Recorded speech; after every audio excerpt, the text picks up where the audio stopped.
At my granddaughter's wedding, I noticed my name tag said, "The old lady who's paying for everything." I stared at the elegant gold lettering while the sounds of laughter and clinking champagne glasses echoed through the ballroom behind me. For a moment, I honestly thought there had been some mistake. Maybe the wedding planner mixed up the cards. Maybe someone thought it would be funny. But then I looked across the room and saw my daughter-in-law Pamela watching me from beside the floral arch near the dance floor. She was smiling. Not warmly. Not nervously.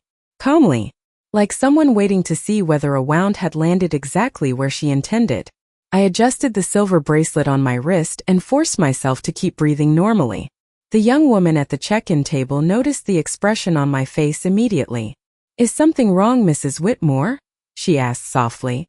I folded the card against my palm before anyone else could read it clearly. "No," I replied with a small smile. "Everything looks beautiful." My voice surprised even me. Steady. Controlled. At 68 years old, I had learned that humiliation sounded loudest when you reacted to it. So I pinned the name tag to my pale blue dress and walked into the reception as if nothing had happened. The ballroom at the Grand Hartford Hotel looked like something out of a magazine. Crystal chandeliers shimmered overhead. White roses overflowed from tall glass centerpieces. A string quartet played near the windows overlooking the river while waiters carried trays of champagne between tables dressed in ivory linen. It should have felt magical. My granddaughter Sophie looked radiant in her satin gown, laughing beside her new husband beneath hundreds of tiny hanging lights. For months, everyone had called this the wedding of the year. And in many ways it was. I should know. I paid for most of it. The ballroom. The catering. The honeymoon in Tuscany. Even the custom wedding invitations with gold foil lettering that Pamela insisted had to be imported from California. I had written checks so quietly over the past year that sometimes even I forgot how much of myself had gone into this day. "Mom!" My son Richard appeared beside me suddenly, adjusting the cufflinks on his tuxedo. "You made it." I almost laughed at the absurdity of that sentence. As if there had ever been a possibility I wouldn't come after financing half the evening. Richard kissed my cheek quickly, distracted already. "Pamela's been looking everywhere for you," he said. "Some of Dad's old business friends are here, and she wants you to meet them." Dad. Even after 3 years, hearing anyone mention my late husband Robert still caused a quiet ache somewhere beneath my ribs. Robert would have hated this. Not the wedding. For a moment I tried to hold on to that. I remembered the little girl who used to spend weekends at my house after Richard and Pamela started having marriage problems years ago. Sophie loved blueberry pancakes on Saturday mornings. Richard visited often. 2 women from Sophie's bridal party. I could not see them immediately, but their laughter echoed sharply against the hallway walls. "Honestly," Pamela said between amused little breaths, "if Eleanor did not pay for things, she would have nothing else to offer." One of the women laughed nervously. "That is terrible." "It is true," Pamela replied. "She thinks writing checks makes people love her." There was another round of laughter after that. Not loud. Not cruel in an obvious way. Almost worse because of how casual it sounded. Like discussing the weather. I remained completely still beside the window, staring down at the dark water below the hotel terrace, while something heavy settled quietly inside my chest. I thought about the first time I met Pamela 26 years earlier at a charity dinner in Greenwich. She had worn a simple navy dress and spoken softly about wanting a close family someday. Richard fell in love with her almost instantly. Robert had reservations from the beginning. "She studies people too carefully," he told me once after she left our house. I defended her back then. I thought he was being unfair. Pamela always knew the correct thing to say. The correct gift to send. The correct expression to wear at funerals and holidays. But over the years, I slowly noticed how every kindness she offered seemed attached to some invisible calculation underneath. She complimented people she needed, ignored people she did not. And somehow, without anyone openly noticing, every family gathering gradually rotated around her moods, her opinions, her comfort. "Do you think she knows about the trust yet?" one of the bridesmaids asked suddenly. My heartbeat slowed. "No," Pamela answered. "Richard says she barely reads anything anymore. Besides, once she downsizes the house, everything becomes much easier." Easier. The word lingered in the hallway long after they walked away laughing toward the ballroom again. I stayed near the window for another minute before fixing the expression on my face and returning inside. The reception looked even brighter somehow. Sophie was dancing with her new husband beneath the chandeliers while guests recorded videos on their phones and waiters passed slices of wedding cake around the room. Beautiful, elegant, expensive. And beneath all of it, hidden carefully beneath satin ribbons and champagne toasts, something rotten had finally started showing its teeth. By the time the dancing started again, I had learned how to wear my smile like armor. I returned to table 12 carrying the same calm expression I had worn through charity galas, hospital waiting rooms, and Robert's funeral. Wealth teaches people many things. One of them is how to survive humiliation publicly without giving anyone the satisfaction of watching you break. A waiter refilled my champagne glass while the band shifted into an old Frank Sinatra song Robert used to love. Around the ballroom, couples drifted onto the dance floor beneath the chandeliers, their reflections moving softly across the polished marble like ghosts from another lifetime. I watched Sophie sway beside her husband with her hand resting lightly on his shoulder, and for a brief moment, she looked exactly like the little girl who used to fall asleep against me during long car rides home from Cape Cod. It hurt realizing how memory could remain warm long after people changed. Eleanor. I looked up and saw Martin Hayes standing beside the table adjusting the sleeve of his charcoal suit. Even after retirement, Robert's longtime attorney still carried himself with the same quiet precision that once intimidated entire boardrooms. His silver hair was thinner now, but his eyes remained sharp. "Martin," I said softly, genuinely relieved to see one familiar face that did not feel staged tonight. He nodded politely toward the empty chair beside me. "May I sit for a moment?" I noticed immediately that something about his tone felt unusual, careful, measured. Martin was not a man who wasted words. Once he sat down, he glanced briefly toward the dance floor where Richard and Pamela were greeting guests near the champagne tower. Then he lowered his voice. "Robert asked me to keep an eye on things after he passed." I held my glass still against the tablecloth. "What things?" Martin studied me quietly for a second before answering. "Your well-being. Your finances. Your family dynamics." The orchestra music seemed strangely distant suddenly. "Robert was worried before he died," Martin continued. "Not about the company. Not about the investments. About you." I stared at the candle flickering between us while a cold feeling crept slowly through my chest. Robert had always noticed things before I did. Patterns. Motives. Silences between conversations. He used to joke that I saw people the way I wished they were, while he saw them exactly as they were. 3 months before his death, he amended the Whitmore family trust, Martin said carefully. "There are conditions attached to inheritance distributions now." My eyes lifted toward him immediately. "What kind of conditions?" He hesitated just long enough to make my stomach tighten.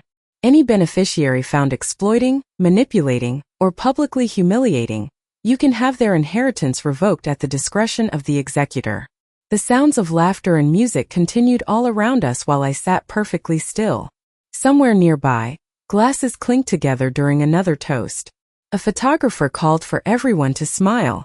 But all I could hear was Robert's voice in the back of my memory saying softly one night in our kitchen, "You give people too many chances, Ellie." Martin reached inside his jacket and removed a folded document. "I did not intend to bring business into tonight," he said quietly. "But after what I saw when you walked into this ballroom." His eyes flicked briefly toward the small gold name tag pinned against my dress. He did not finish the sentence. He did not need to. I looked down at the folded papers in his hand but did not take them yet. Across the ballroom, Pamela laughed brightly while adjusting Sophie's veil for another photograph, graceful and polished beneath the crystal lights. Anyone watching her would have seen the perfect mother of the bride. Elegant, charming, generous. But for the first time in years I realized something important. Robert had not feared losing money before he died.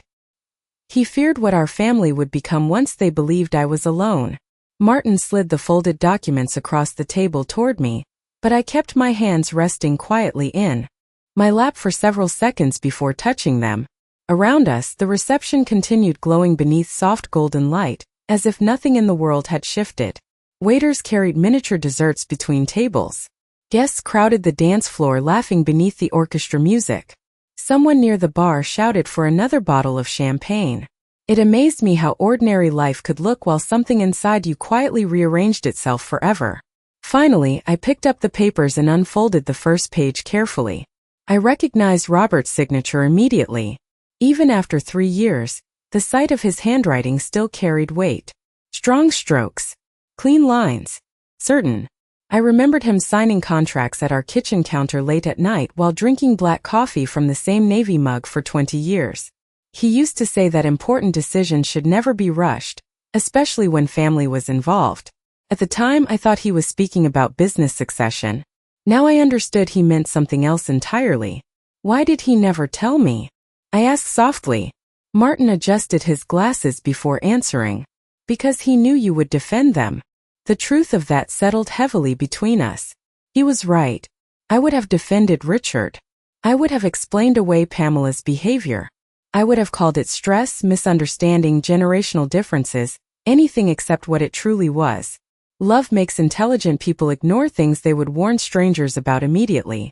Across the ballroom, Sophie stepped onto the stage beside the band holding her bouquet while guests gathered for speeches.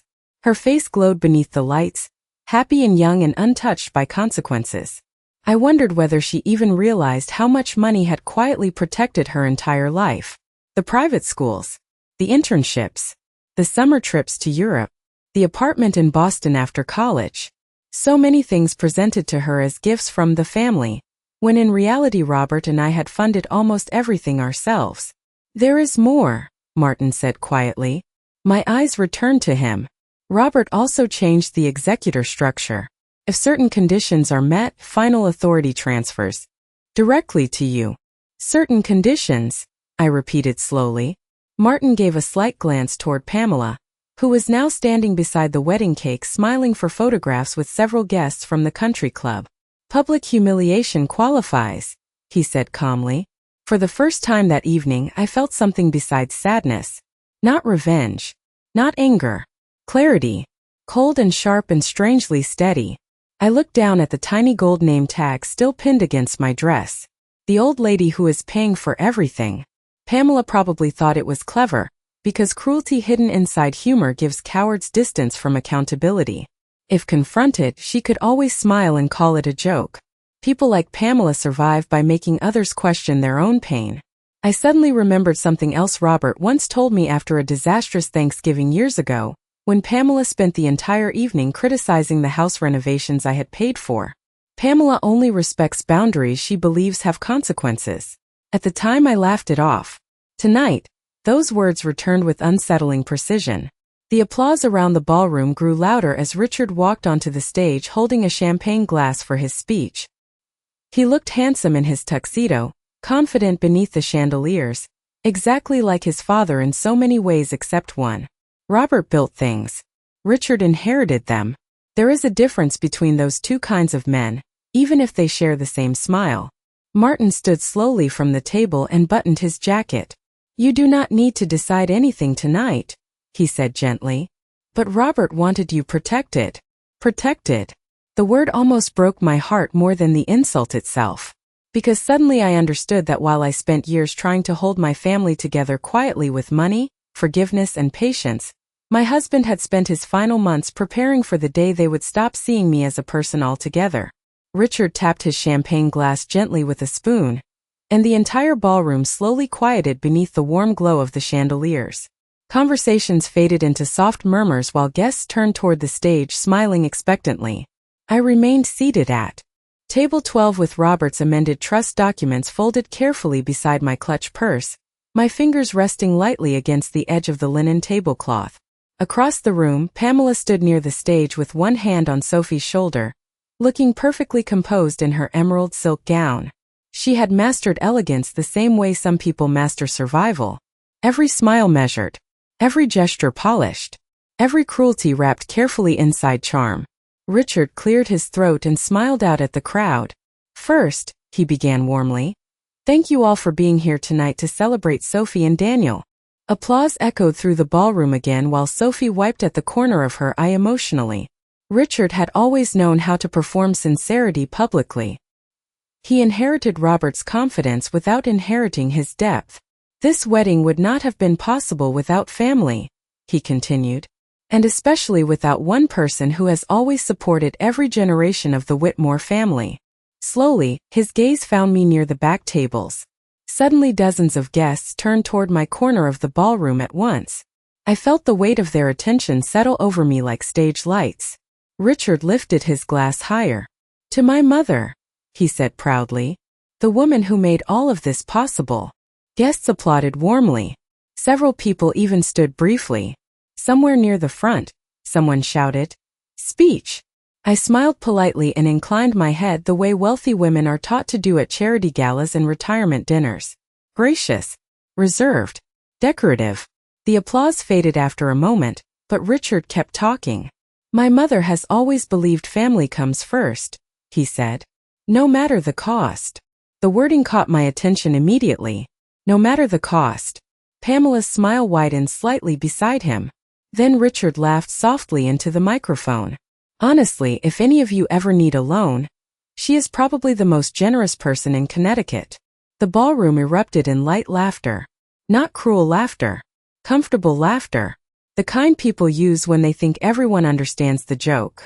I heard silverware clink against plates while guests exchanged amused little smiles around the tables. My chest tightened quietly. Robert used to hate when people disguised disrespect as humor because it gave everyone permission to participate without guilt. Richard raised his glass again. "Mom, we love you," he said before finally stepping back from the microphone. More applause followed. Sophie blew me a kiss dramatically from across the room while photographers snapped pictures of the family near the stage. And through all of it, I noticed something strange. Not one person looked at me like a mother, or a grandmother, or even a grieving widow. They looked at me the way people look at old institutions. Reliable, wealthy, permanent. Something that exists to fund traditions quietly in the background. A few minutes later, while the band prepared for the next dance set, I walked slowly toward the hallway beside the ballroom to collect myself. As I passed the open bar area, I heard Pamela's voice again behind me. "She loved that speech," she whispered to one of her friends with a soft laugh. "Please. Eleanor would pay for people to clap at her funeral." Another woman chuckled quietly.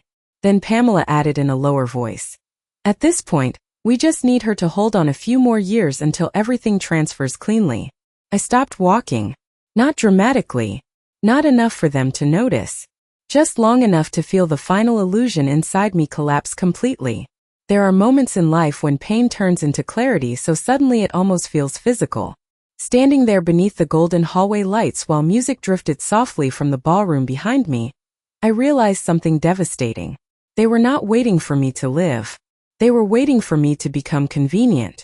I left the reception just after midnight without saying goodbye to anyone. No one noticed immediately. Or perhaps they did and simply assumed I had become tired, emotional, elderly. The valet brought my silver Mercedes around beneath the glowing hotel entrance, while soft rain began falling across the empty driveway. Behind me, music still drifted faintly through the ballroom windows where my family continued celebrating beneath crystal chandeliers I had paid for. I sat inside the car for a long moment with both hands resting on the steering wheel, staring at the rain sliding slowly across the windshield. For years, I believed loneliness arrived loudly after loss. I thought it looked like empty beds and quiet kitchens and holiday dinners with one missing chair. But real loneliness, I realized that night, was discovering you had been emotionally abandoned long before anyone physically left you. The drive back to Westport took a little over an hour. Dark trees blurred past the highway while the radio played softly somewhere in the background, though I barely heard it. My mind kept replaying small moments from the evening with painful new clarity. Pamela smiling when I saw the name tag. Richard joking about loans during his speech. Sophie never once questioning why I sat at the back of the ballroom instead of near the family table. Little things. Tiny cuts. But enough of them together could hollow out a person quietly over time. When I finally pulled into the driveway, the house stood dark and silent beneath the rain. Robert designed this home 30 years earlier after our company had its first major expansion. He insisted on large windows everywhere because he hated rooms that felt closed off. "A house should breathe," he used to say. Tonight, The windows only reflected emptiness back at me. I walked slowly through the front door, set my heels beside the staircase, and stood alone in the foyer listening to the grandfather clock ticking softly in the distance. The silence no longer felt peaceful. It felt honest. I turned on a small lamp in Robert's old study and sat down at his mahogany desk with Martin's documents still folded carefully inside my purse. Rain tapped gently against the windows while the rest of the house remained perfectly still around me. For a long time, I simply stared at Robert's photograph beside the bookshelf. He had been gone 3 years, yet suddenly I felt closer to him than I had in months. Because for the first time I was seeing our family exactly the way he once tried to warn me to see them. I opened the trust documents again slowly. Every amendment, every condition, every signature. Robert had prepared for this carefully, not out of bitterness, out of protection. There was even a handwritten note clipped discreetly inside the folder in Martin's familiar legal envelope. Ellie, if you are reading this, it means the thing I feared finally happened. Please remember, kindness and surrender are not the same thing. I pressed my fingertips lightly against the paper while tears finally blurred my vision for the first time that evening. Not dramatic sobbing, just quiet grief. The kind that arrives when denial finally leaves the room. My eyes drifted toward the hallway where framed family photographs lined the walls. Birthdays, graduations, Christmas mornings. Smiling faces frozen inside expensive silver frames. I used to walk past those photographs believing they represented proof of love. Tonight they looked different. Like evidence of how long I had mistaken financial dependence for emotional closeness. Somewhere around 2 in the morning, I walked upstairs to my bedroom and removed the gold name tag from my dress carefully. I held it beneath the lamplight for several seconds, tracing the words silently with my thumb. Then I placed it inside the top drawer of my nightstand beside Robert's wedding band and closed the drawer gently. Not because I wanted to forget what happened at the wedding, because for the first time in many years, I understood I needed to remember it clearly. The first phone call came 3 days after the wedding. I was standing in my kitchen arranging fresh hydrangeas in a glass vase when Richard's name appeared on my screen. Outside, the Connecticut morning was quiet and gray. The kind of chilly spring morning Robert used to love because it made the whole town smell faintly like rain and pine trees. I let the phone ring twice before answering calmly. "Good morning," I said. Richard did not bother with small talk. "Mom, did you speak to Martin?" His voice sounded tight in a way I had never heard before. Not emotional. Alarmed. I carried the vase slowly toward the dining table. "Yes," I answered simply. Silence followed for half a second. Then came the carefully controlled frustration. "Why are trust accounts suddenly frozen?" I pulled out a chair and sat down beside the window where pale sunlight touched the edge of the hardwood floor. "Because Martin reviewed the conditions your father established before he passed away." Richard exhaled sharply. "Mom, this is ridiculous." Ridiculous. The word almost amused me. 20 years of writing checks without complaint had never seemed ridiculous to anyone. "The honeymoon transfers bounced this morning," he continued quickly. "And Pamela cannot access the renovation fund anymore." Renovation fund. Not concern for me.